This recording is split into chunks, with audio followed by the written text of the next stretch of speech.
This is the question that we're trying to answer today, or at least partially want to go to that direction. And the question, what we invited our experts for. And with this, everyone in here, welcome to our fishbowl discussion on the topic global energy transition.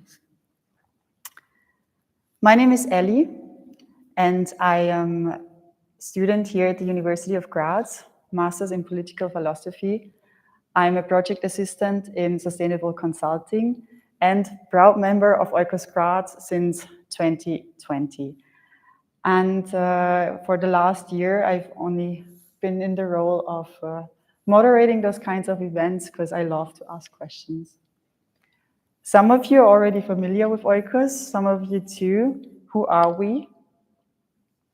We're a student-led organization based in Graz, but also internationally active. We have active chapters across the globe, 40 in total, one of them also in Vienna. And it is our ambition to really push for sustainability, responsible leadership, and sustainable management, not only at the universities where the leaders and managers of tomorrow are shaped and formed, but we also really want to lead by example. And it is our slogan, the world needs changers, not managers. And this is why we try to really carry the philosophy of responsible leadership from the university, from our own leadership programs out into the world. This week, Oikos has the Sustainability Week, where we have different projects around the topic of sustainability, starting from cooking workshops, from sustainable cosmetics workshops, over those kind of panel discussions, and movie nights where we try to treat different topics concerning climate change, concerning social sustainability, concerning economic transition. And today we tackle the topic of the energy transition. It's not only the people in here, there is a camera behind there, out there. We can say hi to our online audience that are joining us for this discussion today from their comfortable couch, I assume. What can you expect from this discussion?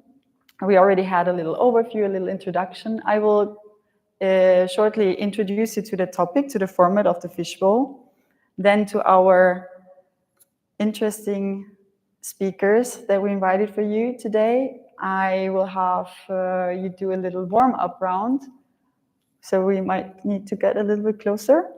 And then we start into our fishbowl discussion. I'm curious, who of you knows what a fishbowl is and has already been to one? Hands up. Okay, good. At least our experts are familiar with this.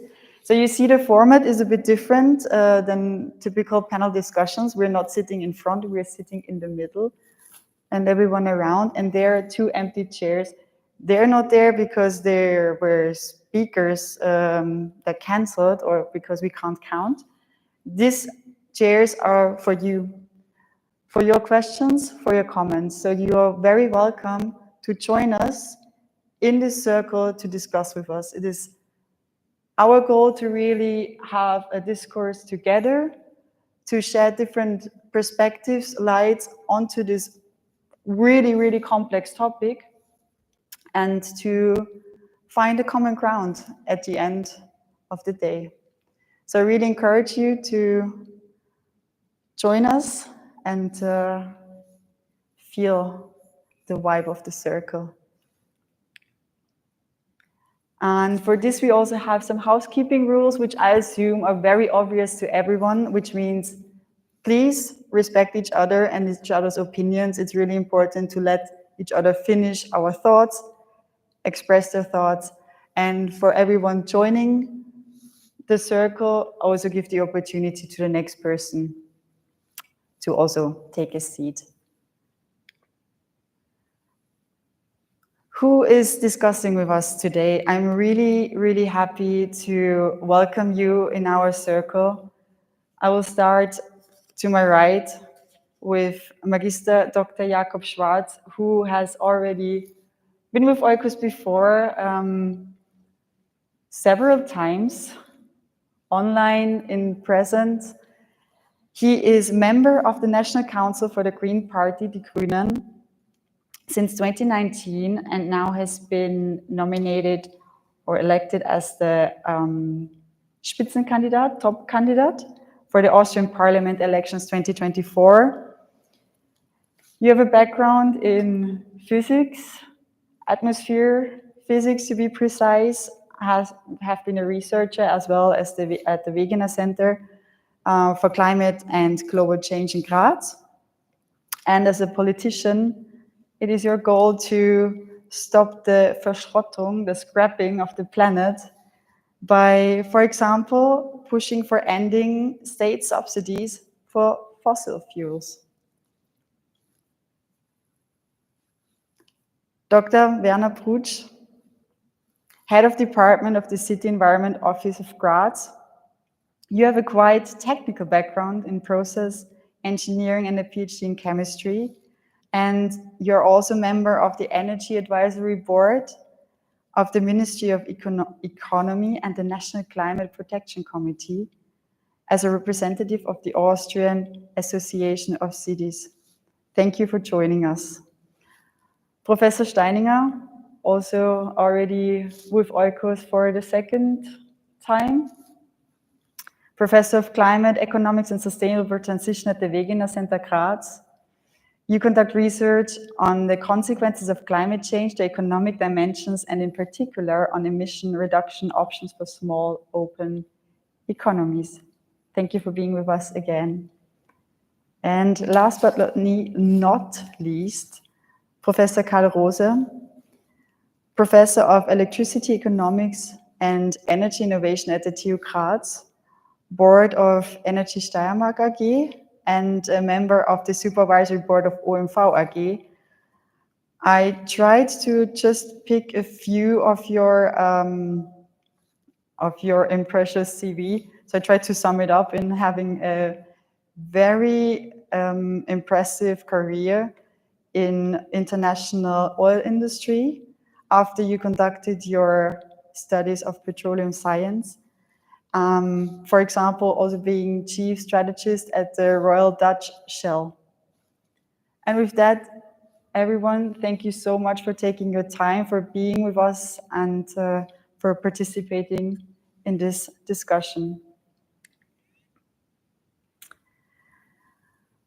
I would like to have a quick check-in with your neighbor, which really means that you need to get a little bit closer, come towards us. This should really be an inclusive circle.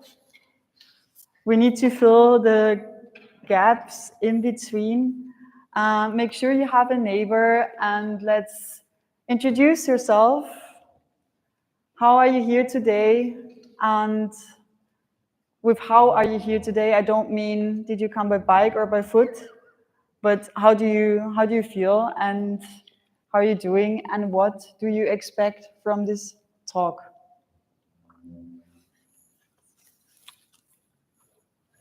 And we also do that.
And I invite you to come back to the circle. I hope we broke the ice a little, and we can move on. Yes. We can start in our discussion. As I said, I encourage you at any point of this discussion to join the circle. Our online audience has the opportunity as well to ask their questions in the chat, and then some of the members of the team will join the circle and ask it for them. So we like to start off our discussions with finding a common ground, finding a common definition. And as I started this with the question, what does reliable, affordable, sustainable, and modern energy for all mean?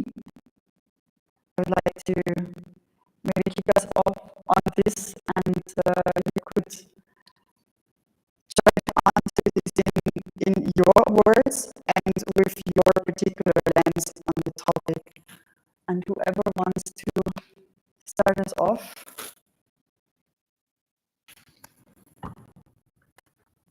I can start with maybe lowest amount of expertise on energy as such, but hello, good evening also from my side. I think there's, in your question, there's already a hint at some of the core conflicts that are arising from these different objectives that they're trying to reach. They have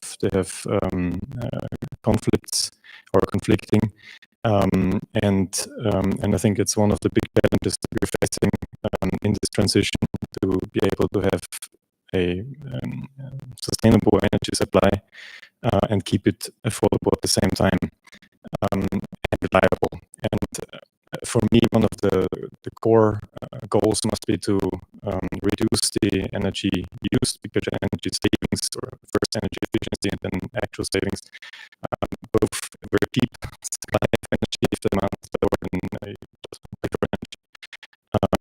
Maybe some investments are needed at times, but typically you don't spend money on it. It's reliable because typically the savings stay, and it's also sustainable. I think it's a place to start, and I think also a massive scale of renewable power typically has the effect that prices are going down. We see this on the electricity market, that typically it's the fossil contributions to the power system determining the price. Well, most of the renewables are below this most of the times. And so I'm not so worried about reaching the affordability, as I'm questioning myself sometimes whether we want to achieve that, because economics would say it's actually also a goal to keep energy savings, that energy has a certain price. And I think that's one of the kind of conflicts within this question that I've been dealing a lot with in the last 3 years as a 4 years as a politician, because originally coming from science, you're rather wanting the prices to be high, and then as a politician you see the challenges low prices, high prices are actually posing on society and on the other objectives.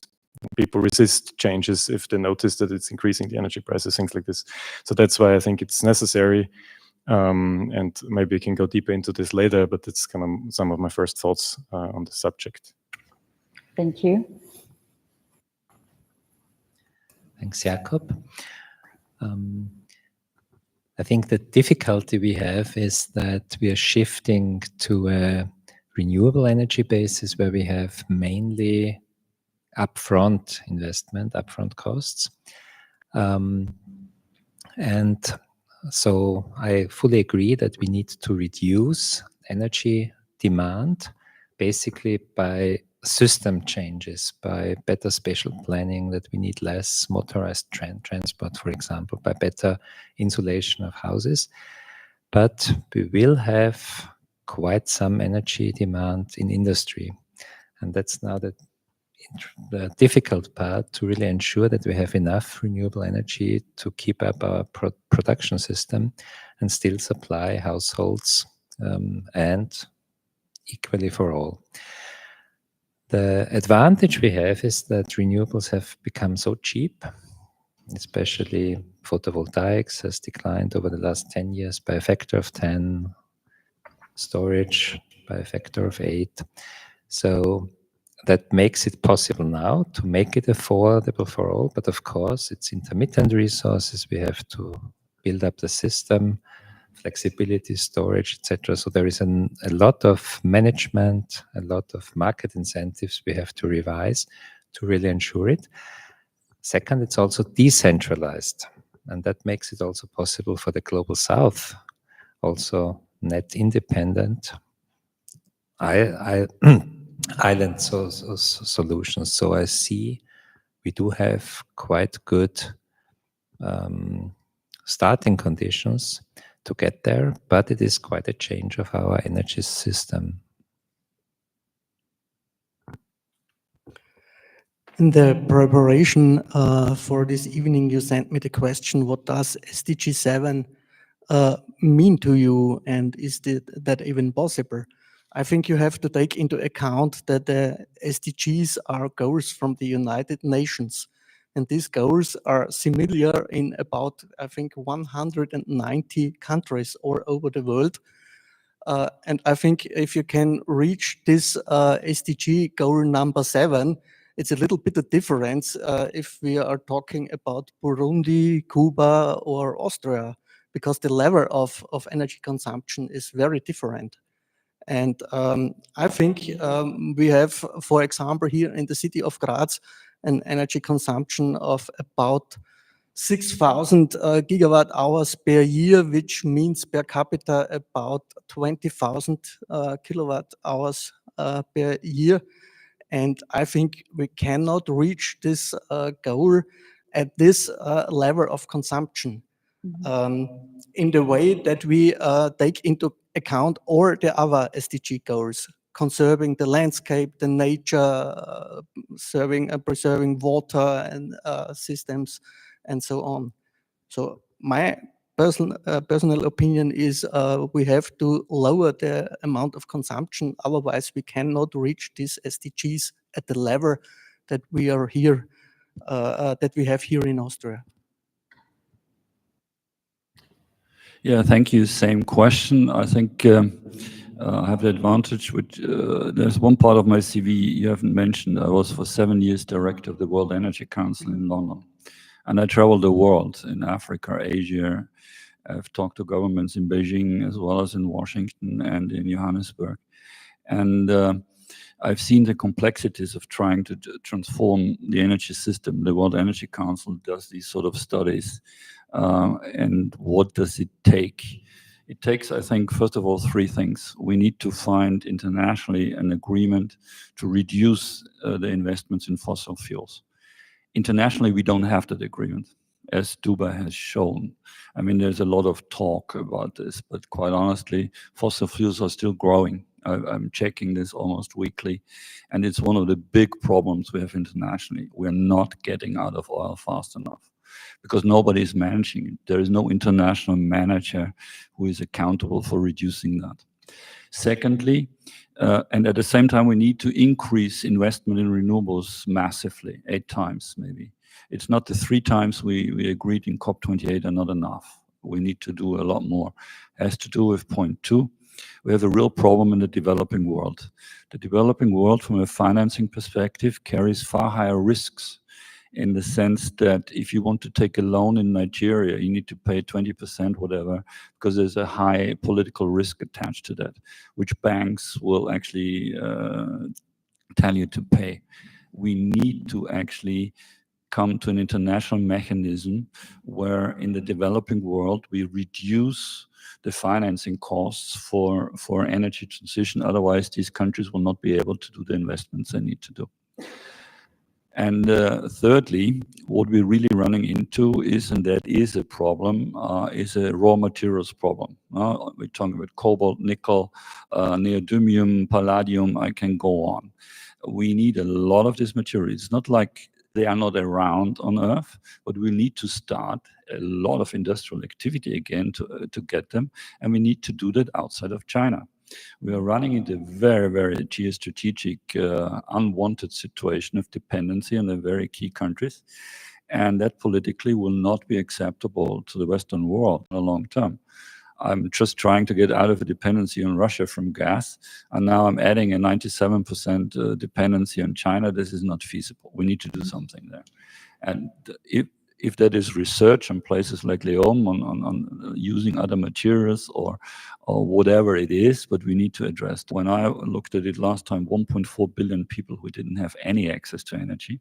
We can't keep them down there.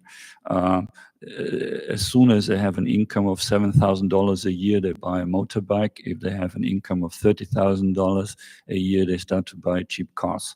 There are hundreds of millions of people in India and other places going into middle class. They want the lifestyle which is approaching ours. We need to find ways to reduce consumption, to find appliances that use far less energy. We need to reduce our energy. Otherwise, I fully agree. If we grow in consumption, we will not be able to convert all of that and decarbonize it fast enough to meet at least the long-term target of decarbonization 2050, net zero. I still believe that target is feasible, but we need to do a hell of a lot of work until we get there. Now we heard the word of reduction quite often. How do we get there? What kind of reduction does it need?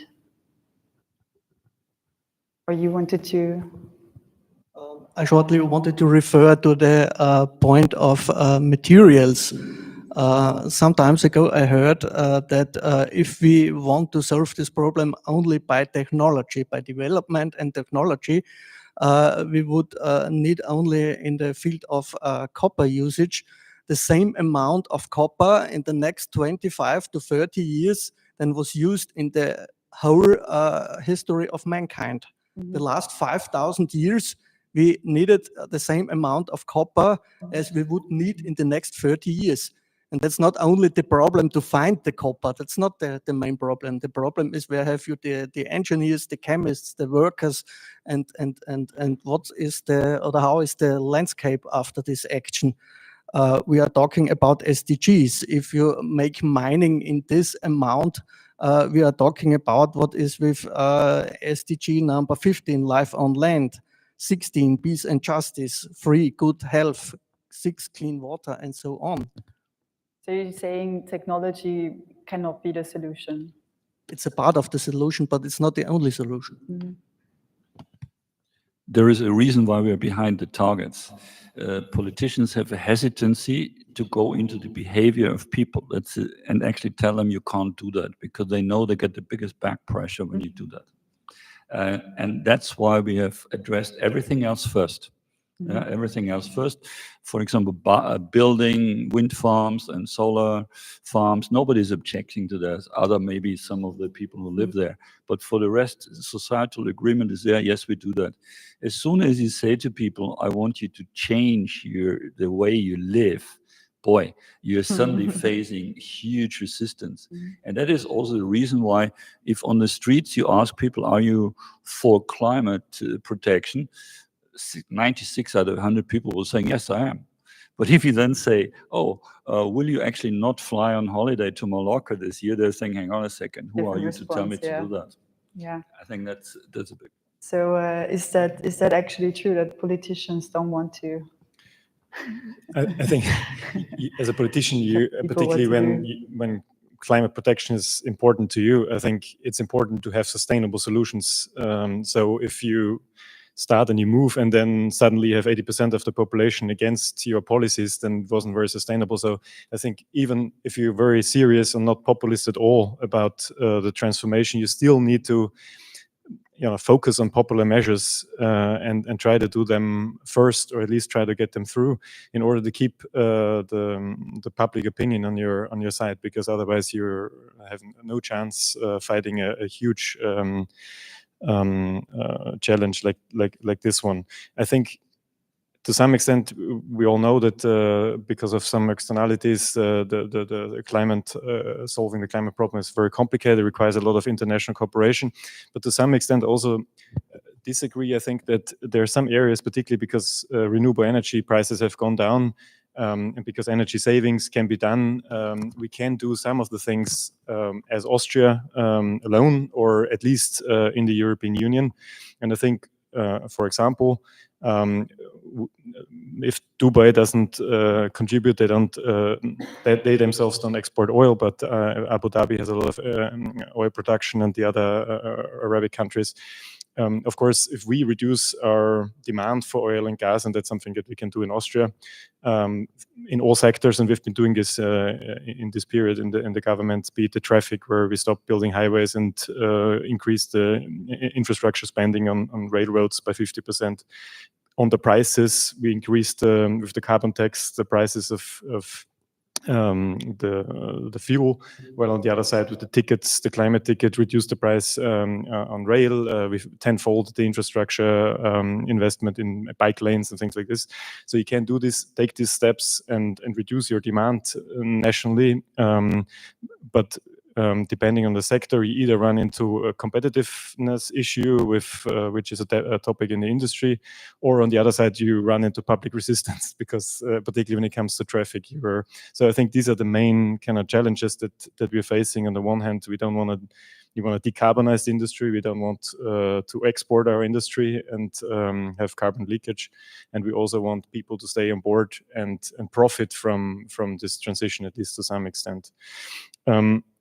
I also want to stress one difference, I think, in the dependence on fossil fuel versus the new dependencies that we built up. To some extent, they're also, when it comes to single source country, they're more grave than the previous dependencies. But where they're a little bit different in a positive way is that most of these dependencies are a result of ramping up the capacity. Well, our dependency on oil and gas which depends on the usage of it. So as long as we produce energy, we keep requiring oil and gas. Well, in the renewables, it's as long as we build additional wind farms, and recycling doesn't contribute much because we're ramping up the capacity so fast. During this period, we are dependent on all these raw materials, but it should at one point also go down again, which we don't really have with this kind of fuels that we burning. One last point on popularity. I think where the government, particularly the Greens, and me myself, I was deeply involved in these negotiations, tried to address some non so popular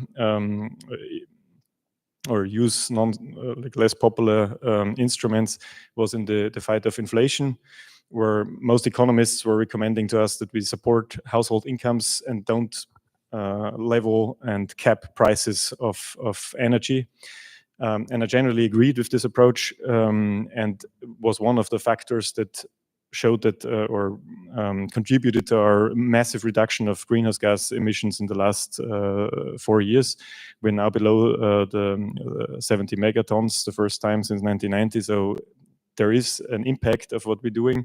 Part of it came from not fighting increasing gas prices, and that lowered really the demand for gas. But of course, people had the impression that prices go up, and they didn't really perceive that their household incomes were also going up. And so they were in the impression that their purchasing power goes down. And that's something that is, for politicians, a hard price to pay, because people are very dissatisfied, even though you can show them on paper that on average the household, the purchasing power has gone up, but people don't perceive it this way. So there's lots of psychology involved in kind of political decision making, and you need to be very careful between the scientifically right approach and the approach that keeps the popular support on your side. Even enlarging the success, I looked back when last we had in Austria less than 70 million tons. It was in 1970. So it's more than 50 years ago we were that low. I was amazed, that we had probably last year, the preliminary data. But the question was, how can we reduce energy demand? And I fully agree, behavioral change is the true difficulty. At the beginning of the COVID crisis, we did an online meeting with from an insurance association here in Styria, with a museum in Vienna with the Fridays with the climate calls, etc., asking why are we doing so much against COVID and not against climate change or reducing emissions. And the conclusion was because we don't have a common picture amongst us strong enough that we really all move in that direction. Then there was the Styrian climate responsible from the provincial government, and she said, well, we need a new climate plan anyway. Let's do a vision process with representative citizens. And we did it here in this room in March 2022. And from all these exercises, what's surprising, how quick one gets this common vision, sharing a vision. The way to get there, there's a lot of political discussion. Do we need still private cars or not, etc.? There was a lot of negotiation. But I think at various levels, in communities, in municipalities, even in enterprises, this common vision strengthening might be a way to really develop and then have it strong enough to move there. Yeah, that's one possible way. And the areas are transport and housing, basically, where we really can reduce energy a lot, partly by new technologies, but partly by changing our behavior. I fully agree. I always say to my students that the goals of energy transition should be unpolitical because they're the same. There should be no ideological difference what the goal is. How you do it and who pays for it, now there you can have a very real problem, discussion. And I made the point they need to reduce coal use.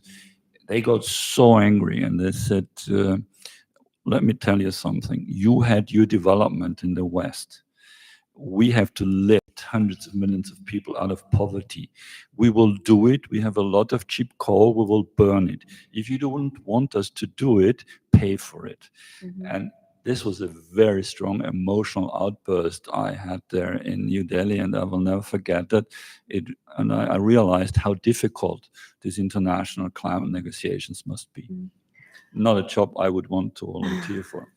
And I'm curious, what could we imagine is the European or like the Austrian and the European role in this kind of development? Well, we always say we are a trailblazer. We show the world how it goes, and if we actually do our own homework, then this is an example on for others. Yes, that works to some extent, but we're not doing very well in being that example on occasion. Secondly, I think we need to travel more. We always look at things with our glasses as Europeans, rich Europeans. We look at a problem. They have very, very different problems. In the World Energy Council, we actually asked the question, how important is climate change to you? And in most countries, in most areas of the world, it's number 3 or number 4 of priorities. Number 1 is having energy at all. So having access to energy. Number 2 is having continuous access to energy. Number 3 is the price of energy. And number 4 is the sustainability. Only in Europe, it's the only area in the world where actually sustainability is the number 1 priority, because we have cheap access to energy 24/7. In most parts of the world, that is not the case, and we sometimes forget that.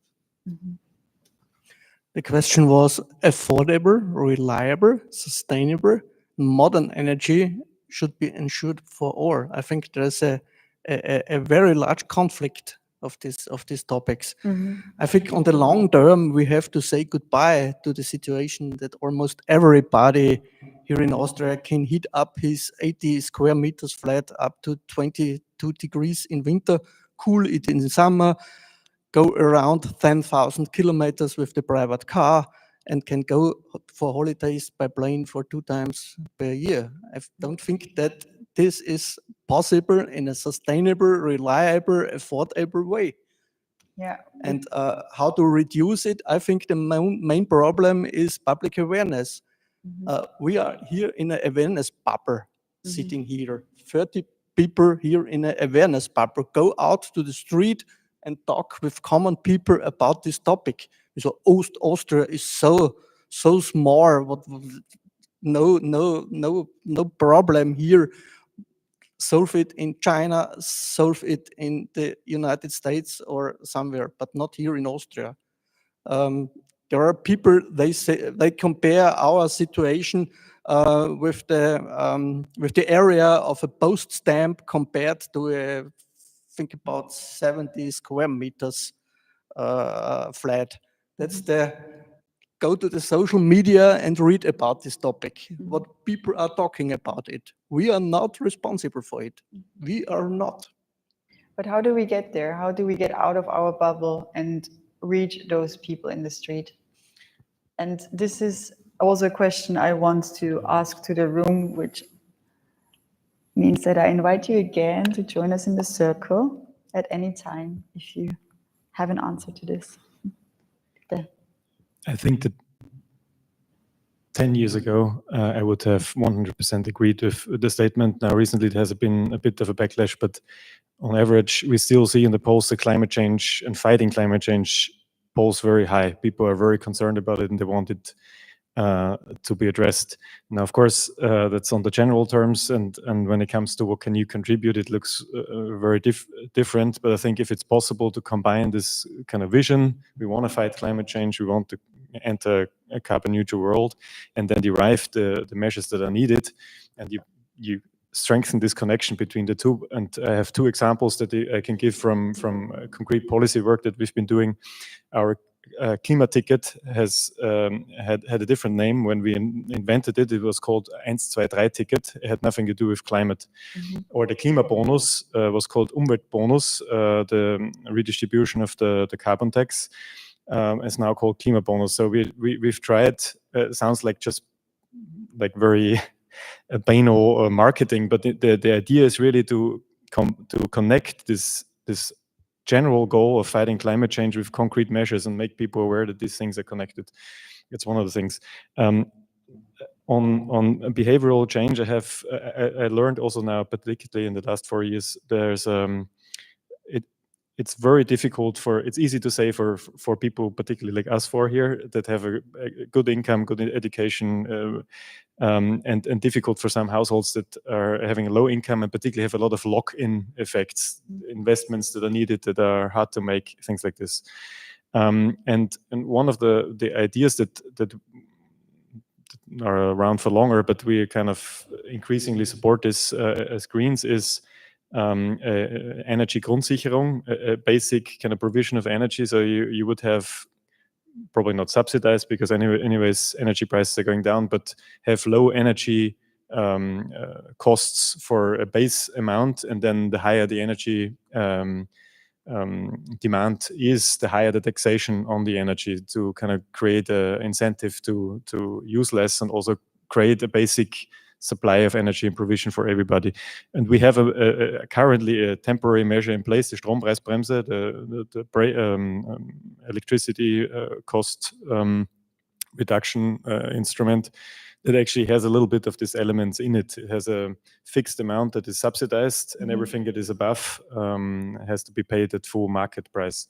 So I think that's one example where you can have both low income households still be able to afford energy, because it's very important for them to have an affordable supply of energy, and at the same time create incentives to change and lower your energy cost. I've heard this example of the post the stamp compared to the apartment very often, and the argument that as long as China doesn't do anything, why should we do something? And I would really want to, but it causes a lot of emissions, send all these people to international climate negotiations, because the experience you make there is exactly this. You see how far all these other countries have already come to agree to the Paris Agreement, to the agreements that are made at this conference of the parties. It's incredible. I think the stretch that they've been making, given also the support in the population, is incredible. And so that Europe has stronger goals and that we are heavily investing in the Green Climate Fund. We are now up to 160 million as Austria, one of the top donors to this fund, which helps technology transition and things like this, is, I think, important to keep the motivation up in Austria, but also help the transition in other countries. So the question was how to make it happen and what's the role of Austria in the world. And I think it needs two things. It needs information sharing on how it could be in combination with this experimental places, sandboxes to really try it out. So for example, for the housing side, how really we could heat our homes, they may be a little less than 22 degrees, but not much. I mean, we do have the options, or for not mobility in a car, but for access, how to get access to particular goods, persons, etc. What are the particular options to do that? So we need some information how we could do it, and then decide on systems, invest in them to get there. And I was very impressed by the last Oikos event where a Russian lady stood up and said, we are all looking to Europe in Russia. That's our big human rights, but also sustainability example that we want to copy. So that's really our chance. Once we develop those here, similar as we have to develop examples within the country, we would act as an example across the globe as well. You said, what do we need? There's a couple of very concrete things which we need here in Austria. I'm, as a private man, as well as in my functions, I'm actually building things. We build stations. I built, as a private person, electric vehicles for logistics. And I know how high the hurdles are to do things here in Austria, on bureaucracy, on things like that. It drives me absolutely ballistic sometimes as a private businessman. I also need more technical competence in the government and in political parties. This is really bad. You have no technical engineers in your parties. And I can tell you the examples. We've just passed a law. Hexafluorides are banned because they are bad when they leak in the atmosphere from refrigerators and air conditioning units. Somebody has forgotten, not seen, that these hexafluorides are in every transformer we have in the whole of Styria. And there they are welded in. They are not leaking. There's not a single one of these is leaking. Now there is a ban on this. 2/3 of the transformer stations in Styria can no longer be maintained. And there's only one manufacturer of the new system. And if I see his prices, my eyes start to water. We will need to change, for example, this type of laws. These mistakes cannot happen, and they happen. And that's because you have no technical experts anywhere, not in parliament. Look how many diploma engineers you got in parliament. Please tell me, there must be less than most probably a handful.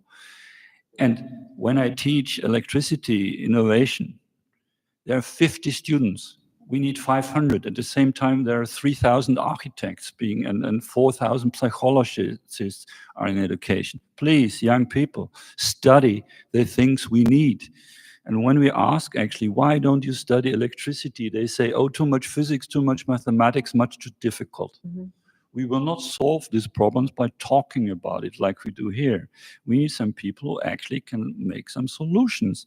And for that, you will have to understand physics and chemistry and mathematics. And please, all the ladies, you're good enough for this. We need young women in these jobs. We have a very successful... We do. We have a very successful company in Aztec in France, and guess what? 70% of them are Arab girls from Northern Africa. And they're doing fantastic work in IT and in mathematics. Why can't we have this here? This is what we need. We need people who study. We need them to go into difficult subjects. They will have a safe job for the rest of their life if they study these sort of things. I've got 2 daughters who have studied Mint. And if I look at their careers, by the way, this is not easy. Yeah, the glass ceilings for even if they have studied Mint are there. I can see it. I get very angry as a parent about these sort of things. But we need to get technical expertise. We need competence. We need actually political decisions and laws which are informed not only arbitrage between different, so you get a 2/3 majority, but it needs to be technically sound, because it's very difficult to change the things afterwards once they are actually. I'm very glad that the European building legislation didn't get passed, because there were some flaws in there which would make it almost impossible if you talk to architects. And Werner Solberg is a good friend of mine who was recently writing an article. This would have been impossible if that would have become law. And I asked myself as a citizen, how is it possible we get into those situations? I thought there is a consulting process where all of these things should be sorted out, but they are not, because sometimes they are too fast, I guess. Or maybe there are not enough people who know what questions to ask. I don't know, but these are some of the messages. We need competence, and we need young people to actually gain the competence. So what I hear is clearly a lack of skills. Yeah. How do we bridge this gap? In numbers, we have the levels of the skills, but not enough people who have the skills. But what you're also saying is that the access there, that the people need to be encouraged to even take these barriers. So do we need to change the curricula? Do we need to, how do we start there? On electricity, I understand it. There's a very young, very competent role model of a woman leading the institute. Yeah, this is very modern, what you learn there, and still, people flock to other subjects which are popular, as I said, psychology, social studies, communication. There's a lot of them where we have on the Technical University thousands of students, far too many. They will never have jobs.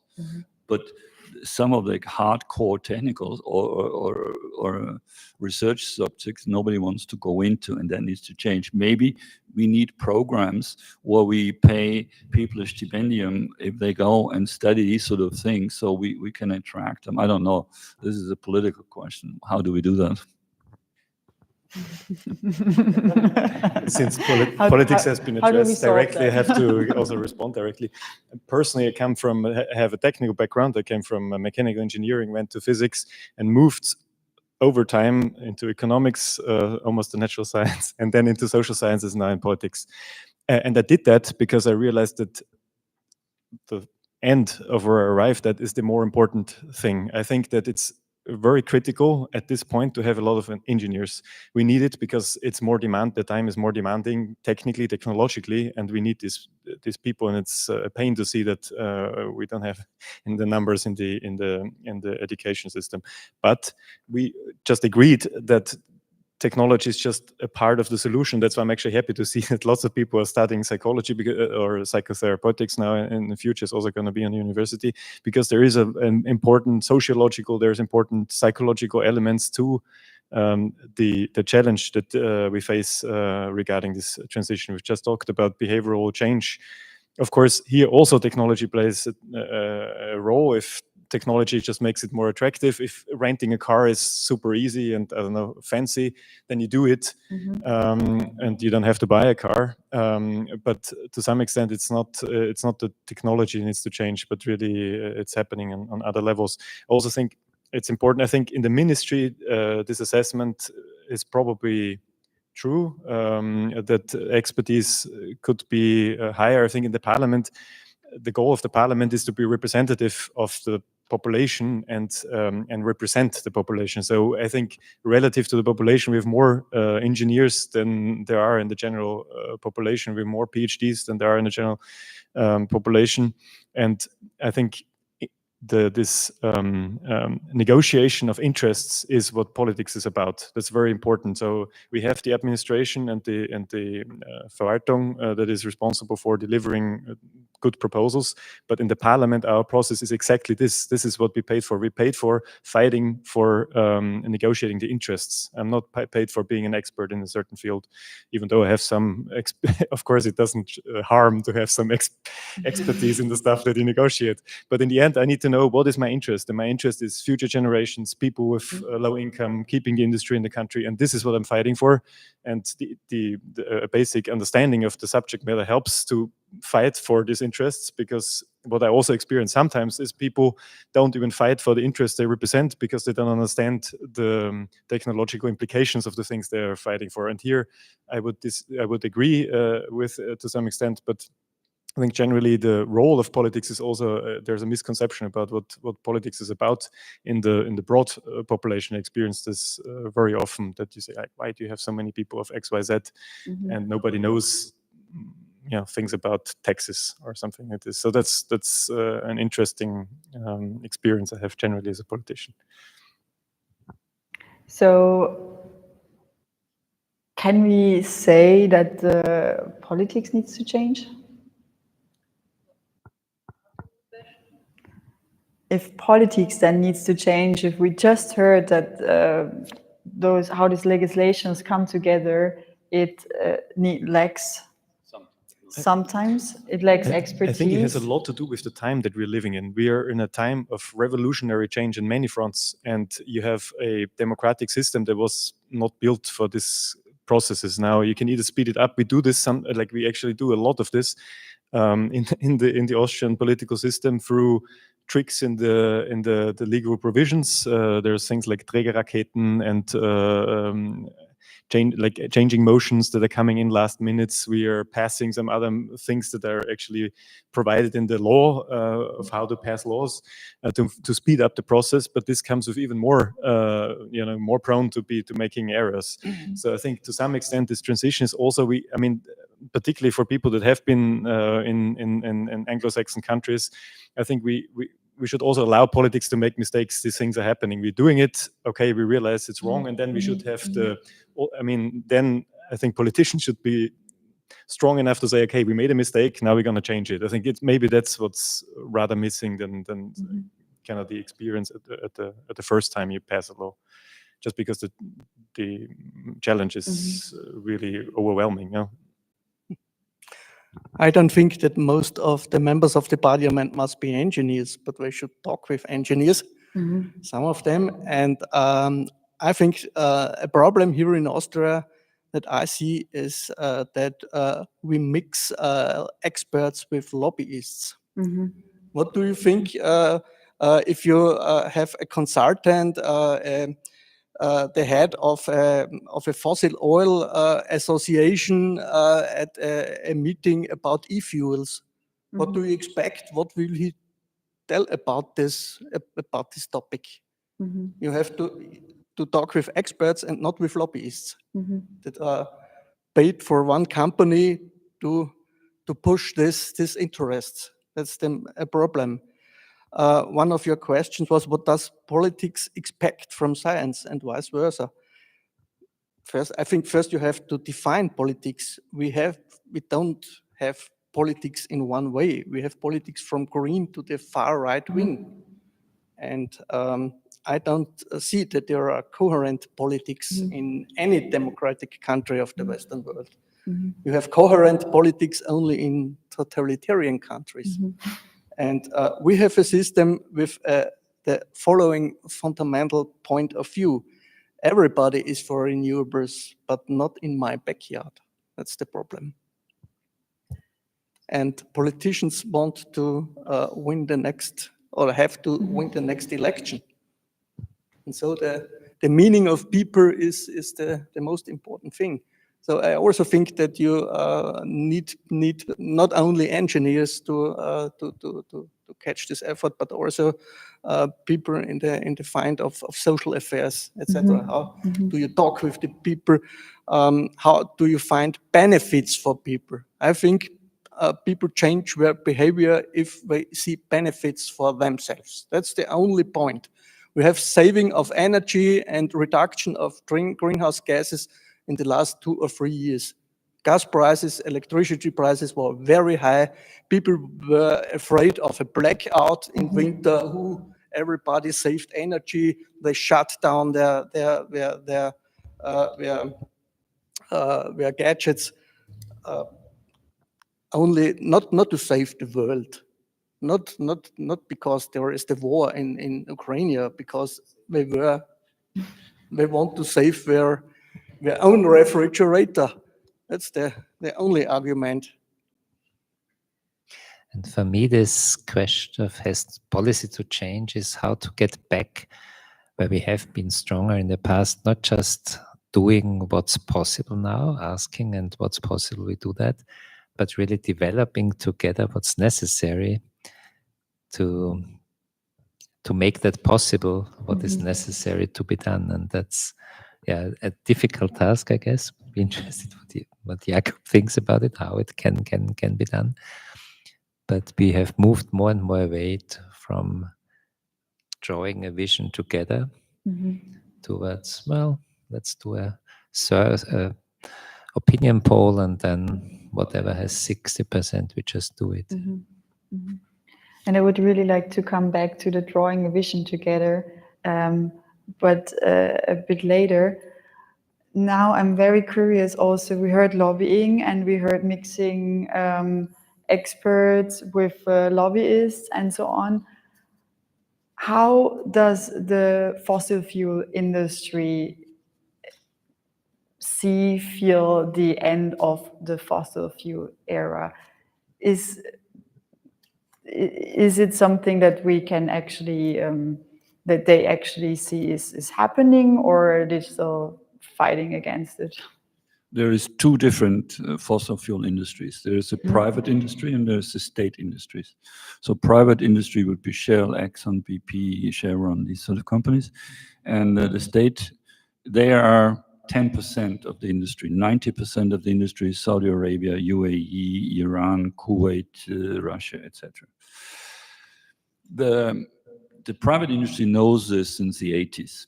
So I made scenarios as chief strategist in Shell in the 90s where we exactly predicted to the year exactly when is hydrogen coming, when is this coming. There is no other place on earth who can predict the climate models, these things so accurately like the oil industry.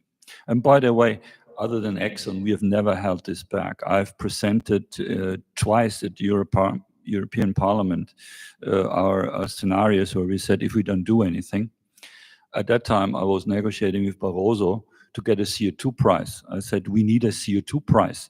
If something hasn't got a price, I cannot cost it in my projects, then I cannot actually do anything about CO2 if it's for free. Yeah, this is very, so to actually not flare, I need to actually have a price for the CO2. Otherwise, it doesn't work. If something is for free, it's very difficult for a company which is stock market listed to actually take it into consideration. They know this, and look, there's very easy. There will be some which will change into energy companies. Shell and BP might be the ones who does that. The American companies will not go that way. They do not do this. So the Exxon and the Chevrons of this world will actually produce oil as long as it is needed, and it will be needed still in 2050. Because our pharmaceutical industry, and there's some areas which are not energy use, which are we don't know yet how we are going to actually supposit it. So they will continue to produce oil. We will see a maximum still this decade. I think in 2030 or 2028, something like that, we'll see a top of peak oil. And then the question is, how fast will it then go down? And there are wildly different estimates. And there are some who are deliberately over-optimistic. And there are some others, like the OPEC review, who are deliberately exaggerating. Very remarkable, the American Congress has now written a letter to Fatih Birol saying, you're IEA, you're a cheerleader of the green movement. I know Fatih Birol personally when he was chief economist, and to some extent I agree with them because he's issuing normative reports. Normative reports say this is, I wish myself a better future, this is the target, but there's no probability how I get there. And that is always risky. You need to do some explorative research to see, can I reach the target? So the oil industry is absolutely relaxed. What happens if your service is no longer used? You sell off your assets, you give the money back to shareholders. There's no loss in it for them. They are not losing money. They're just a business model.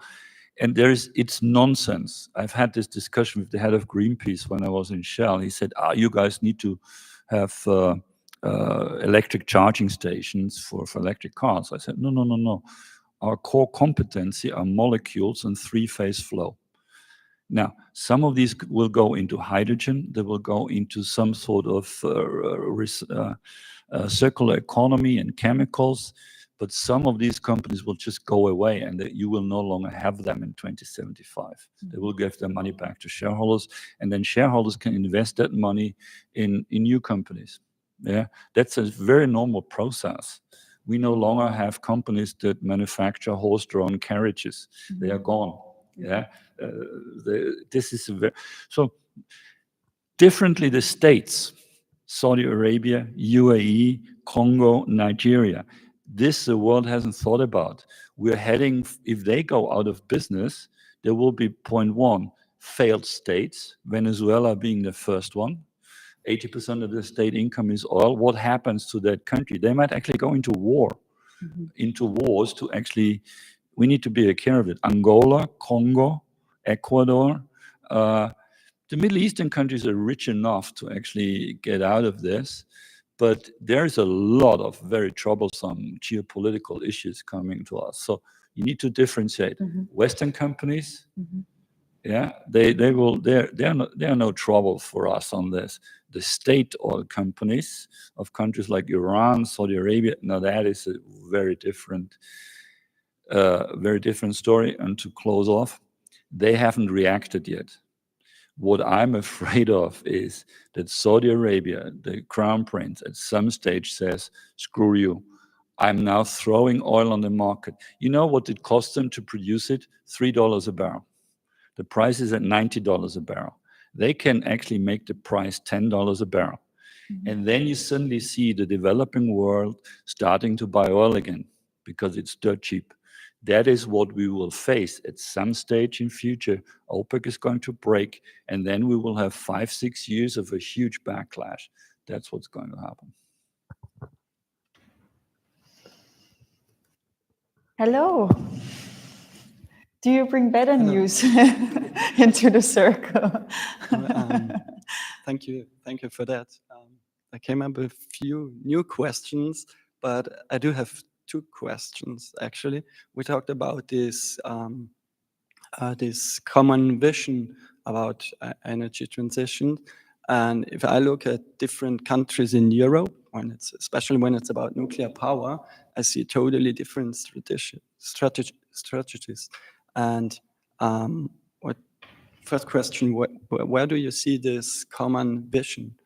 The second question would be, we talked about experts, about engineers, and I mean, in Germany, for example, there have been a lot of good engineers, and a lot of them went to other countries where they can earn more money because they studied hard. They want to get money out of it because the market is global, and the goals are just in national states or in the European Union. How can we keep those experts here in Europe if we want to do this green transition or energy transition?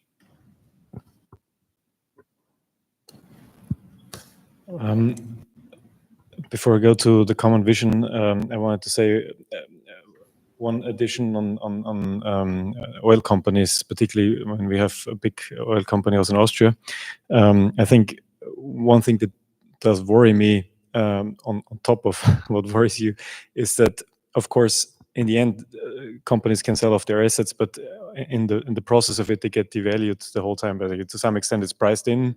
To some extent, the assets are gonna be not worth much, right? So depending on when they sell their assets, and in this specific case, the state is invested in 30%. So we kind of following a devaluation of public assets, and that's why, of course, I'm in favor of hoping for our oil company to find a path to a transition. I also think that electricity is a bit. There has been the Total, the French energy company. They've what I follow, they have been doing this move earlier, and they are now more in electrical power production. But for OMV, I think it's a bit too late, and they have little expertise there. So I also think they're in the whole kind of hydrocarbon business and other molecules. But I think it's very important for us and for our assets that we keep value in this company, or in follow-up companies at least. On the common vision, I think that when it comes to two areas, I find that on the European scale we do have a largely common vision. The one is climate change. I really think that we set physical limits to how our emissions should look like in 2050 and 2030 and so on. So that's, I mean, a very clear picture in front of us, and that also then goes on to capacities in renewable power, energy efficiency, and things like this. But also in other areas, because you mentioned the nuclear power issue, we are not just facing climate change. I think is the most pressing environmental problem. Others say their diversity loss and biodiversity loss is even more pressing, things like this. But I think it's the one where we really need to move in the next 20 years. And then there's lots of others that are very, very, very big and also need to be addressed. And I think also there I see some more coherent picture starting to build up on the European level, namely the circular economy action plan and packages. It's still a bit fragmented. You know, there's a little bit on design of products and a little bit on recycling and stuff. There's still a long way to create a real common vision, common understanding of how this circular economy looks like and works. But I think we've come much further than if I go back 5 or 10 years and look at it. And there, nuclear power, of course, comes in because it might have some advantages over coal power plants when it comes to climate, but there's other societal and environmental risks coming with it. That's why, of course, as a green, I see it critical, even though I earned some money in nuclear powers and financed my studies by working in nuclear power plants. I just want to say to OMV, when I talk about oil companies, these are companies that are 70% in the upstream and only 30% in the downstream. OMV is the other way around. OMV is really a chemicals company, and they will very soon be much more of a chemicals company. OMV within 10 years will be delisted as an oil company and will be a chemicals company with chemical multiples. So that goes at a very different route. Your question was oil companies, which is really their major cash flow is producing oil. OMV doesn't play in that league. Luckily for us, actually, they're not playing in that league. Yeah, the common vision, I also think that in Europe, we clearly, with the Green Deal and with the regulations, the Renewable Energy Directive number 3, for example, the revision now to really expand that stronger. So there is a clear vision in Europe. It's not so clear globally, as we have discussed earlier, but still different views. As you mentioned, nuclear in Europe is how to go about this intermittency of the renewables, going rather with storage, going into larger areas of distributed generation to come up with it, to accommodate mutually by various locations, the seasonal fluctuations also to really link up to other continents, for example, or going with nuclear. As an economist, I would say, well, when Hinkley Point in the UK, the largest one now in the West here, was planned in 2013, the price per kilowatt hour was the same as for offshore wind.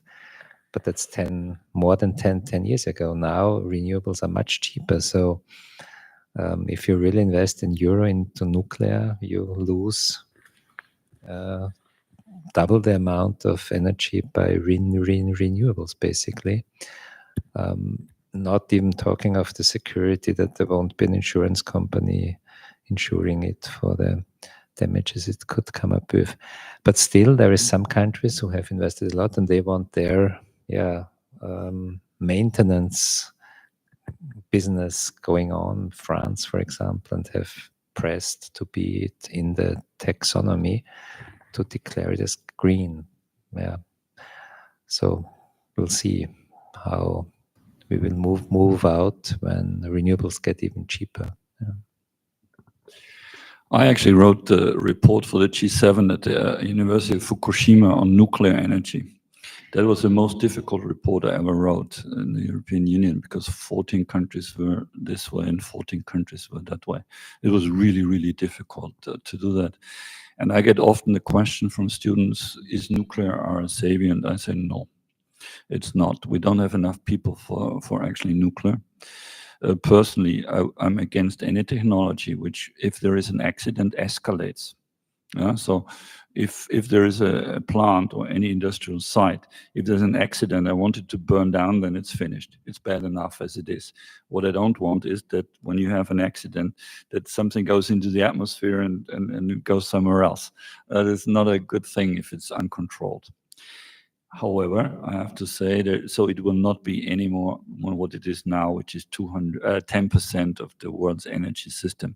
Not having the 10% would also be a problem. It would make the challenge much higher. I'm not quite happy with the Germans having gone out of nuclear, because they had very modern nuclear stations. A European solution would have been to switch off some of the old ones in some of East European countries and then share energy with them. But okay, that's a dream of European policy. Nuclear is not going to save us. Now, there are new nuclear things like thorium reactors, liquid salt reactors, but we have to see if they are I mean, they're very expensive stuff, nuclear. This is not cheap, quite honestly. I rather actually invest the money in storage solutions, which are not easy in terms of seasonal storage. We'll still have a long way to go there. But before I would go into the expenses of a nuclear station, we could do a lot of building other things before we do that. And especially as nuclear is taking really long to build, 10 years or some, I mean, the European ones in France, in Finland, etc., they are all a decade late now. And that means that 60% of the costs are already financing costs, because you have to pre-finance it. So may not, yeah, it's lots of arguments against. Yeah. I don't think that you should always look for the future of technologies in the way, for example, for fusion reactors. The first paper I read about fusion reactors was about in 1975. And you remember that at this time they said in 1990, this will solve our energy problem. And I think you're like the donkey and the carrot. The solution is always about 5 or 10 or 15 years before you. And you have to wait for it, and you have to wait for it, and then there it will be a solution.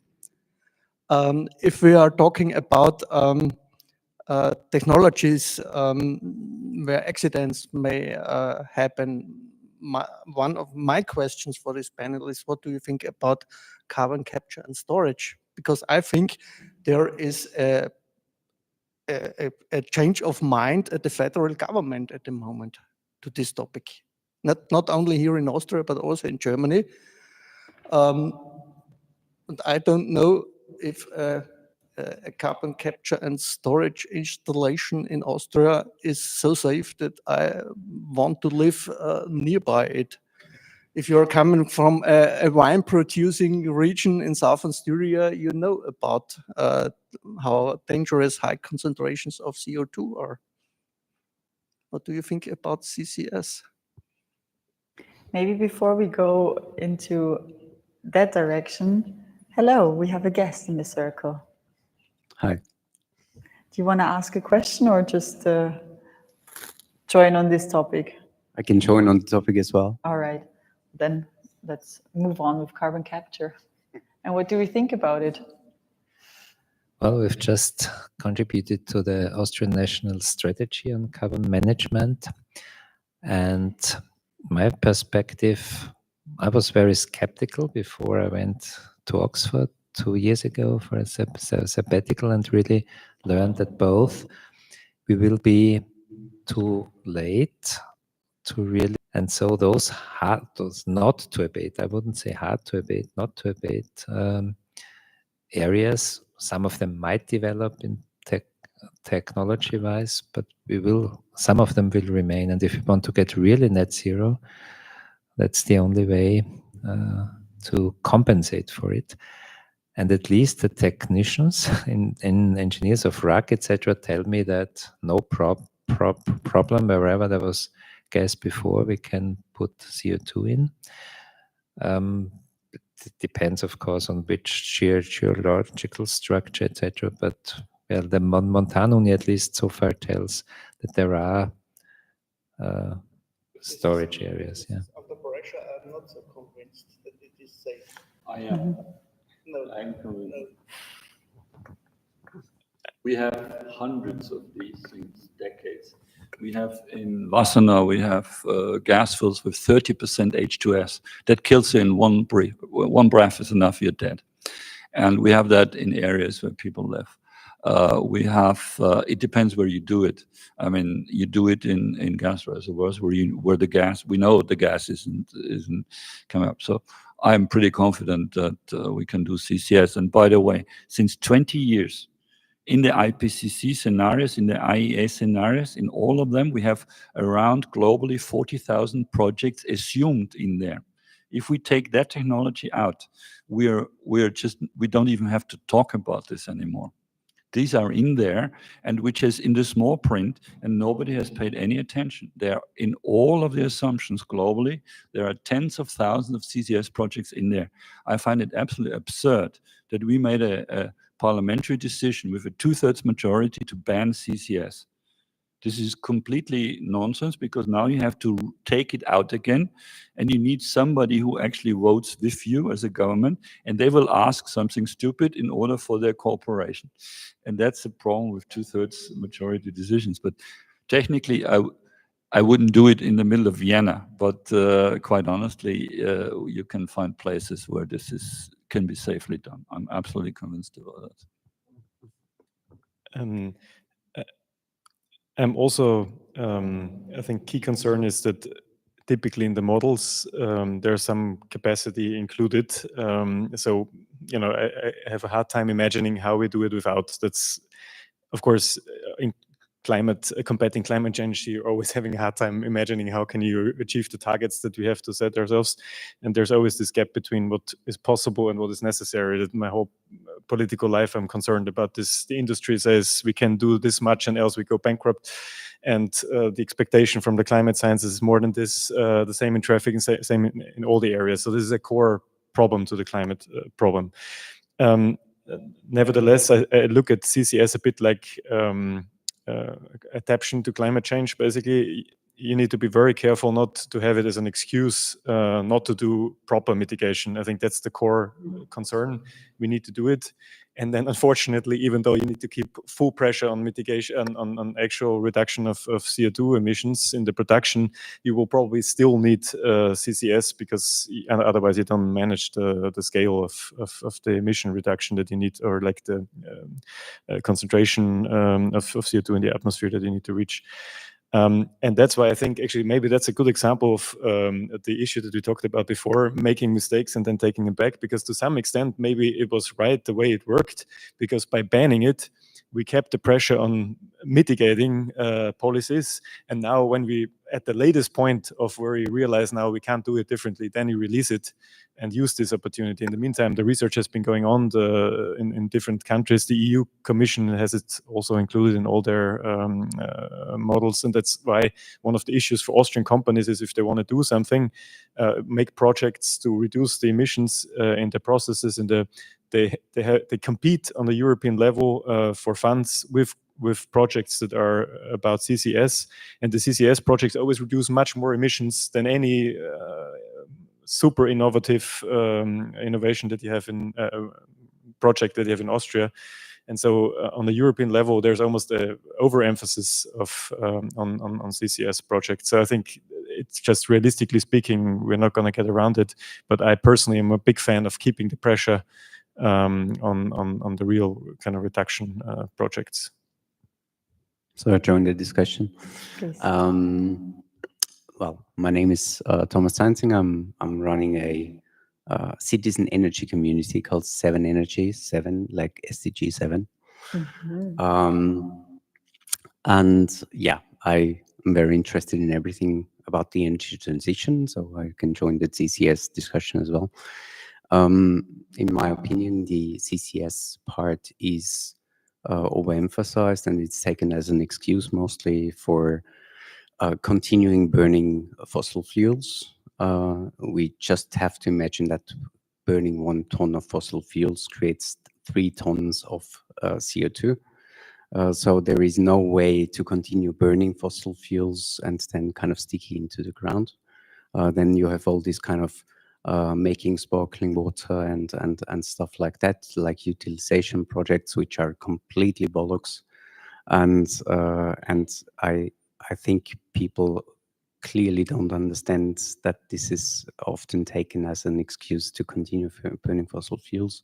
And I'm not so very sure that we definitely have to decarbonize the last little bit of cement, which is the only case for calcination where I think it really makes sense. And I don't care so much about that stuff at the very end.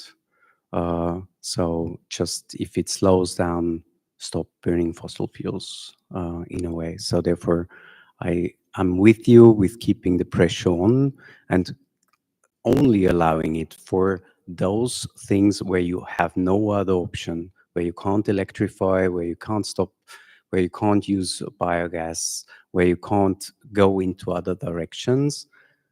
And here I'll put a question into the round, because we have heard a couple of things before regarding, and we all know that. So basically, when the war in Ukraine started, prices gone through the roof. Merit order made our power very expensive.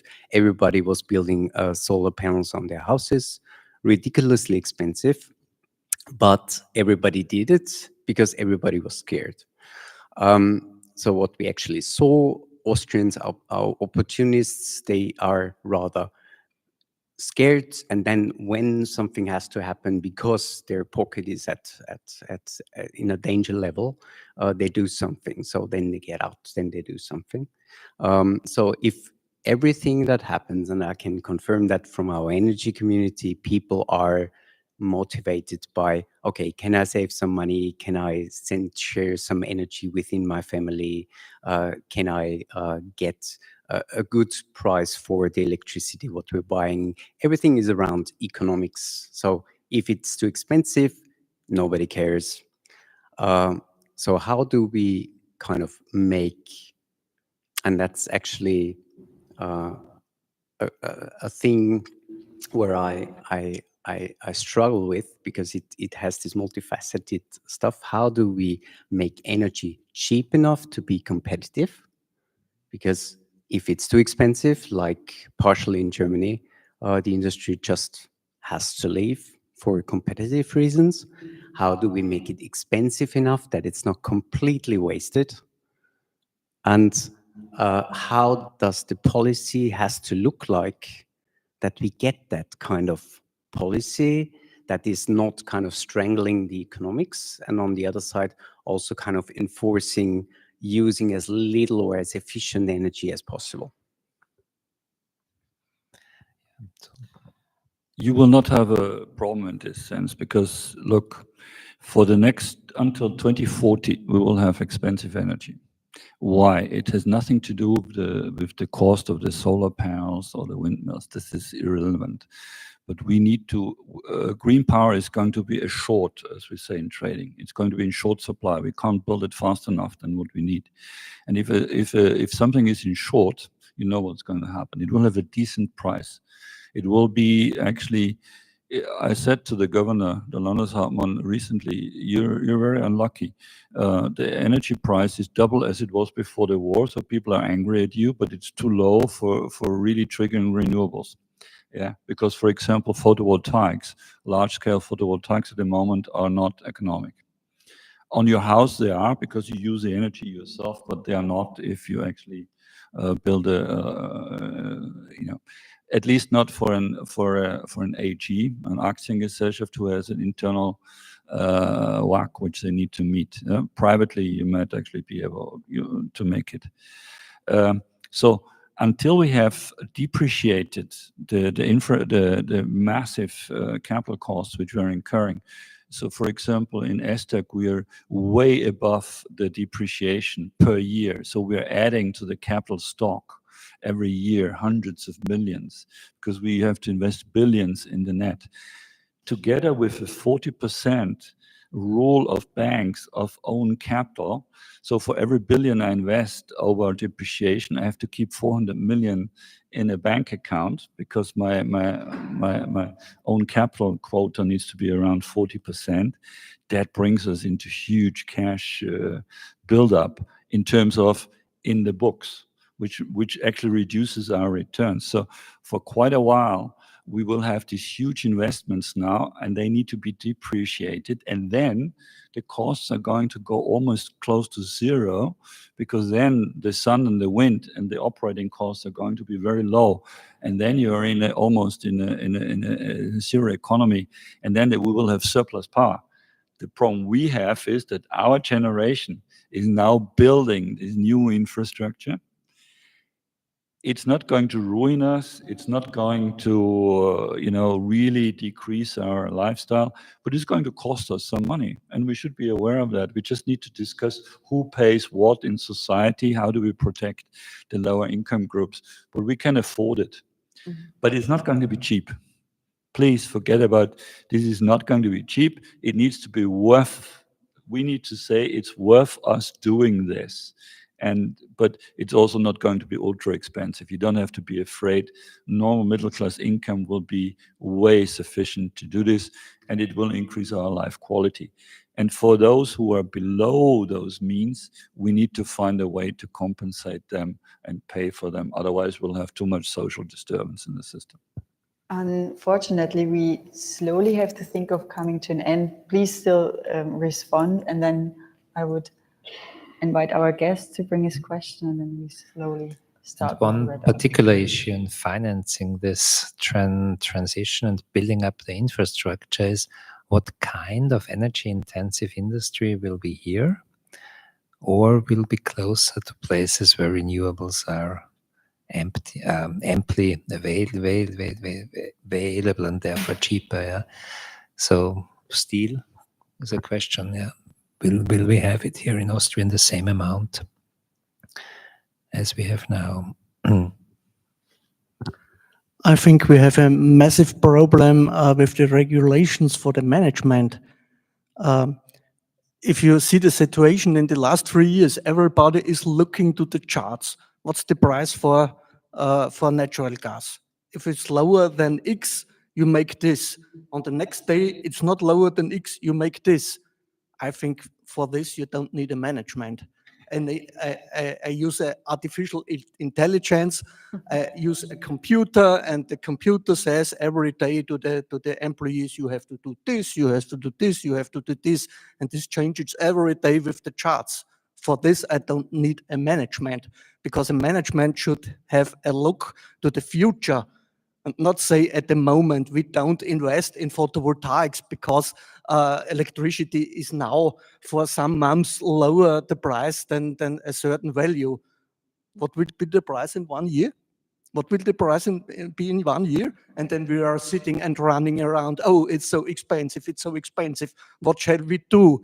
The industry must close down. We have a problem, we have a problem. What's that? What's this kind of management?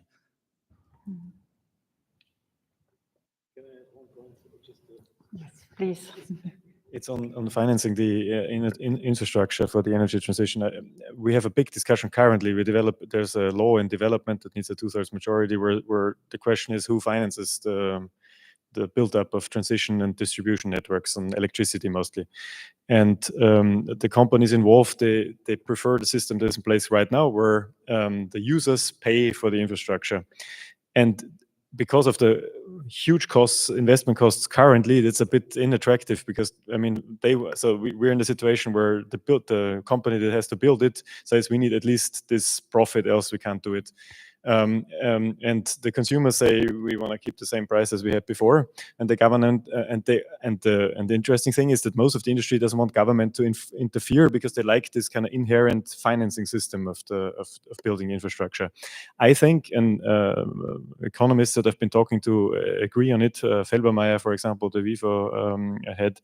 That this is a moment where we need public money for. I'm the most fiscal conservative among all Greens, but I think there's one issue that needs to be financed through debt, and that's the buildup of this infrastructure. And I think we should really move into the grid financing as a state, even though it costs independence of these companies, and even though there's regulatory issues because it's a EU regulated area.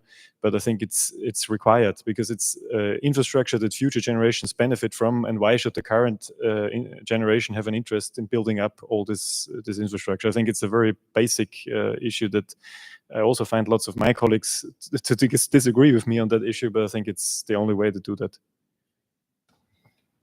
Thank you. Hello. I agree with that. And thank you for your question. Hello. My question is about CO2 taxes, which is this year in Austria about 45 euro per ton. And in my opinion, it's very low to motivate people or companies to shift to clean energy. And my question is, what is the price that will achieve the target to motivate people to shift to clean energy? And also, why we don't increase it if the government will face a problem with the inflation? I want to only add something that about 15% of the people in the world consuming 56% from the resources, and the poorest 40% consuming only 11%. So these taxes will affect more the rich people, not the poor. So this inflation will not affect the poor. So why is the government want to protect the rich people, even if it will destroy the planet? Thank you. 180 euros is the answer. I think 80 euros. You ask what's the price when people 180. 180. We've simulated that. I maybe allow myself to disagree with this as somebody who negotiated the Austrian carbon taxation scheme. But the problem is that it really depends on the so-called elasticity of the different sectors, and we have a huge problem. I calculated the price hike in the fuels at the beginning of the Ukraine invasion was 60-70 cents compared to levels before.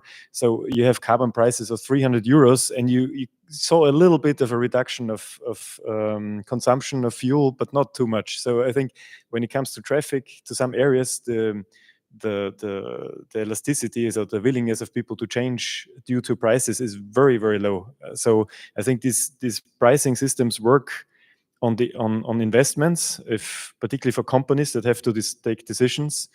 But if you really want to kind of change psychology, things are going to, the country is going to burn before you really kind of achieve the effect that you want to have. And we have a carbon taxation system that is very generous to people with lower income. You basically, with the Klimabonus, you always have on average higher benefits for people with lower income than with people with higher income. And nevertheless, you see how some parties are using it as a working argument against climate policies. So I think it's a very sensitive tool to address climate change. I'm totally in favor. I think we need it, but you have to be very careful with how you employ it. And I think it also makes sense that the two European trading schemes are working they are detached at the moment. So they have a different price for industry and a different price for households.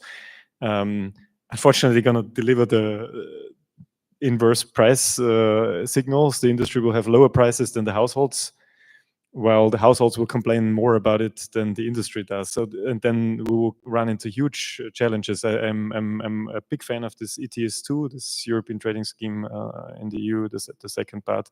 But I think it's going to be a huge political challenge for the Commission, for all the parties involved.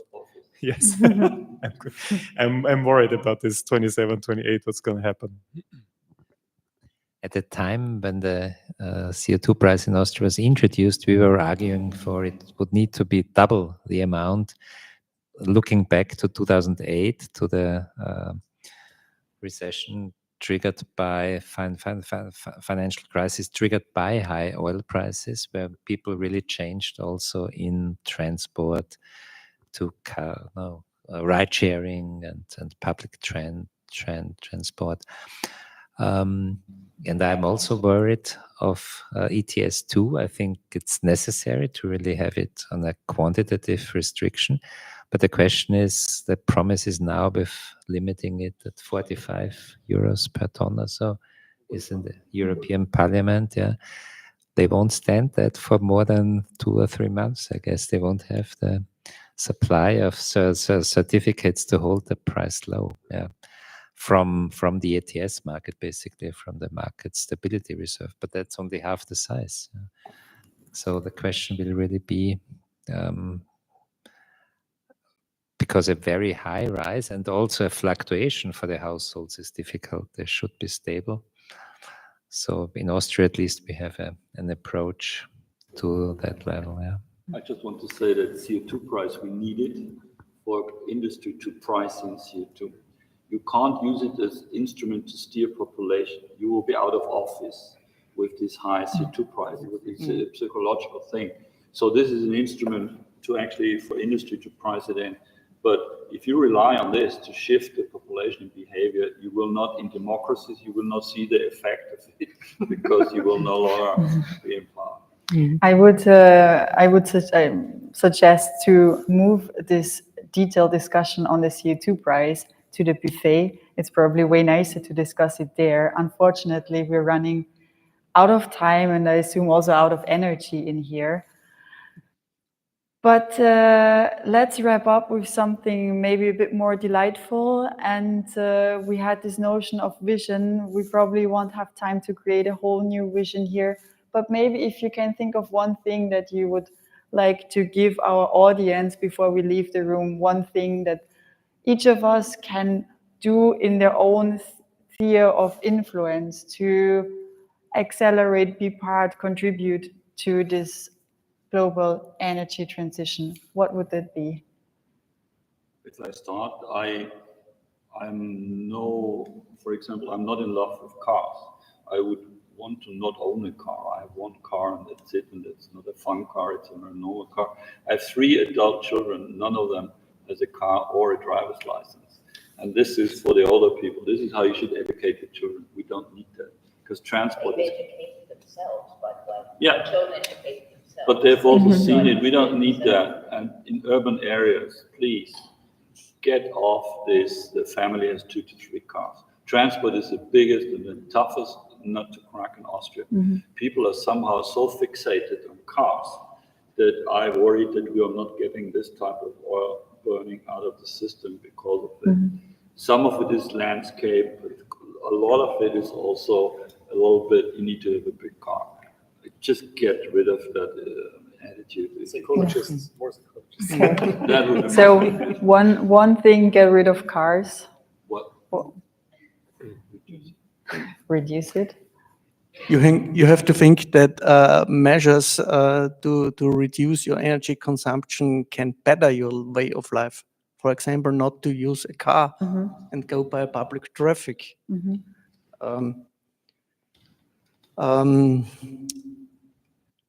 To the CO2 costs, I have to say two sentences to this, because we Short ones. short sentences. We analyzed 400 measures and on a level of the city government.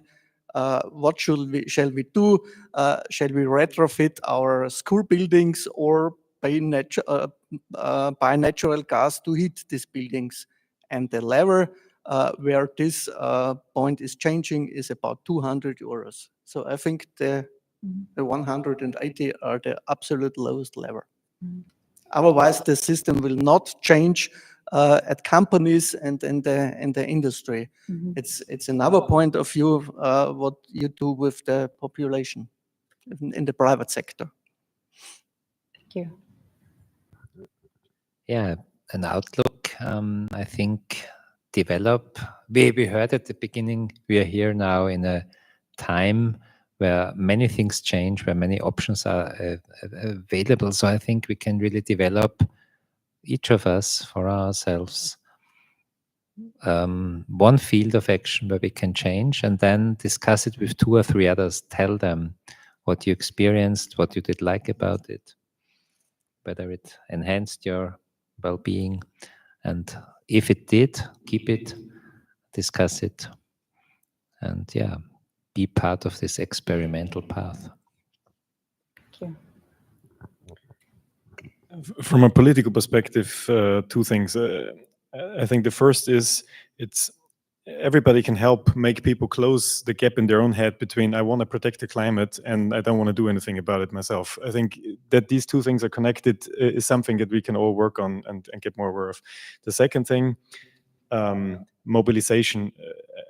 Politics reacts to numbers on the streets. It's incredible. The first agreement between the US and China that was the basis for the climate agreement in Paris was that there were 300,000 people in New York on the street, and Barack Obama needed to do something about it. And he started negotiating with China on a bilateral agreement on how they go into the climate negotiations, which then triggered the Paris Agreement.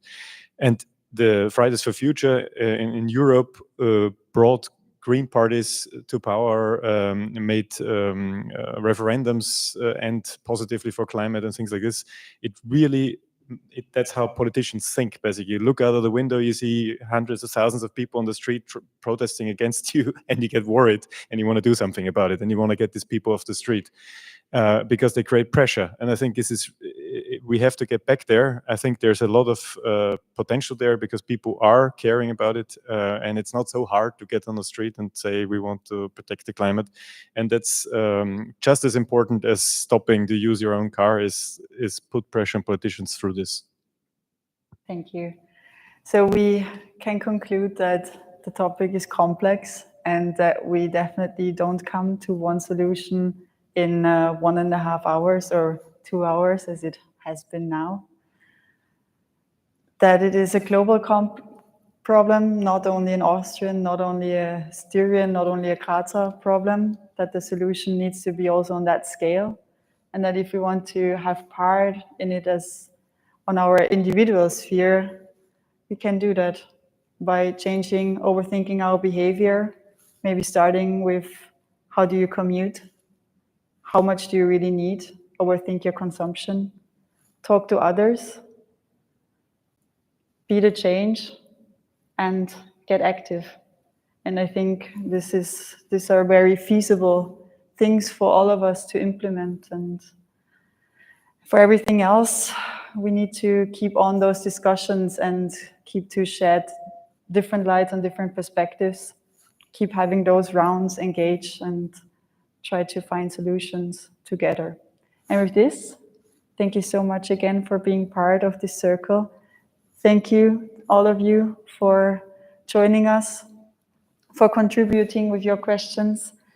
And now I invite you to keep on the discussion around the buffet. I will have to rush to the train. Or I'm rush very to sorry the about it, train. but Sandra Krautwaschel is a more senior Green politician leading the Green Party in Styria. And I hope she can stay at least 10 more minutes for some discussions. But maybe you get to grab something from the buffet for your train ride. Thank you so much, everyone. It was wonderful to discuss with you.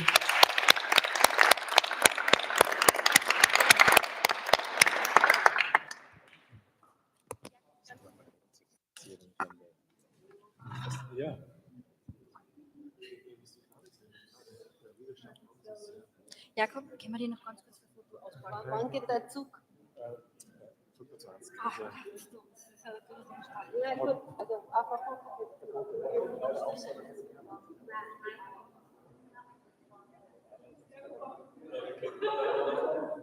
muss ich noch